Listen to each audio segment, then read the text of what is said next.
Домалақ ана, домалақ ана шайқы Мейзамбек қызы Нұрила 6-7 ғасырлар Қазақстанның оңтүстік өңірінің біраз бөлігін алып жатқан Шапырашты, Ошақты, Ысты, Албан, Суан, Дулат тайпаларынан тараған ұрпақтардың арғы атасы Бәйдібек батырдың 3-ші әйелі.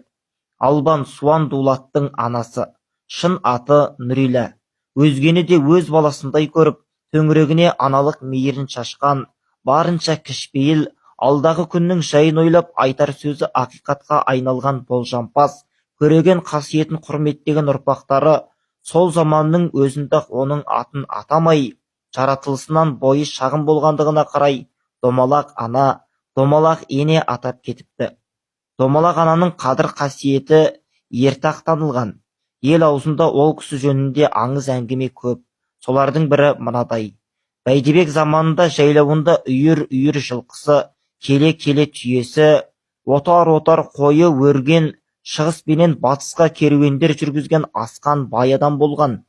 Бірде Алатау асып келген қалың жау Қаратау жонын жайлап отырғанда Бәйдібектің аулын шауып, сан мың жылқысын түре айдап кетеді.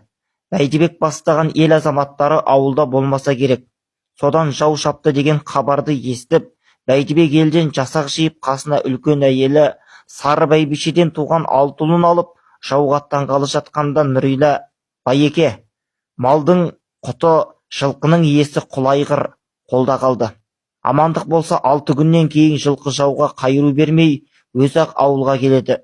Жауды қума, азаматтар аман болсын, осы тілегімді беріңіз деп, өз отауының белдеуінде матамен байлаулы тұрған жүген құрық тимеген шу асау айғырды көрсетіпті. Бірақ жауға кектенген батыр әйелінің тілін алмай, жолдан қайтар қатын емеспін деп, жасағын бастап жүріп кетіпті. Бәйдібек жасауы жауға күйік асуында жетіп, қырғын ұрыс салыпты. Алайда жасанып келген жау аттанға ілесіп, атқа қонған аз жасаққа мүмкіндік бермепті. Батыр осы соғыста қаза тапқан 6 ұлын 3 Қарасай жазығына жерлеп кері қайтыпты. Арада 6 күн өткенде байлаулы тұрған Құлайғыр жер күңіренте дүлей күшпен кісінепті. Сол күні намаздыгер шамасында шығыстан қалың шаң көтеріліп, ұзамай Бәйдібектің қалың жылқысы көрінеді. Ереуілдеп барып кері қайтар алмаған жылқыны домалақ ана осылайша үйде отырып-ақ түгел қайтарып алса керек. Мұндай әңгімелер көп-ақ. Домалақ ана қос бөгеннің сағасындағы бір жазыққа жерленген. Айналасын көгілдір таулар қоршаған.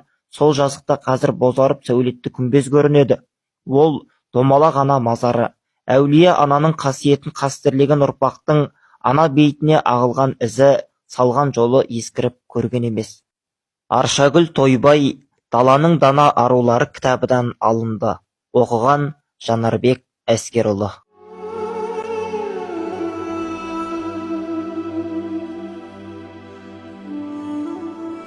Келесі нысан Шымкенттен 60 шақырым қашықтықта орналасқан Домалақ ана кесенесі. Қазақ тарихында елдің ынтымақ бірлігін ойлаған, даналығымен, шешендігімен даңқы шығып, аты аңызға айналған Төле, Қазбек, Әйтеке сияқты билер Қарашаш, Айғаным, Фатима, Гаухар, Бопай сияқты асыл жар, ер жүрек арулар аз болған жоқ. Алдыңғы замандардан аңыз арқылы жеткен сондай ұлы тұлғалардың қатарында Бәйдібек би мен Домалақ ана да бар. Домалақ ананың азан шақырып қойған есімі Нұрила. Нұриланың неге домалақ атанғаны жайлы бірнеше болжам бар. Зерттеушілердің бір парасы Домалақ ана парсы тіліндегі дихнат сөзінің түркіленуі десе, енді бірі денесі шағын, дөңгелек жүзді, толықша адам болғандықтан Домалақ ана атанып кеткен дейді. Қаратаудың күнгей бетіндегі Домалақ ана кесенесі 1957 жылы жөнделіп жаңартылған. Ал 1996 жылы Маңғыстаудың ақтасымен қайтадан өріліпті.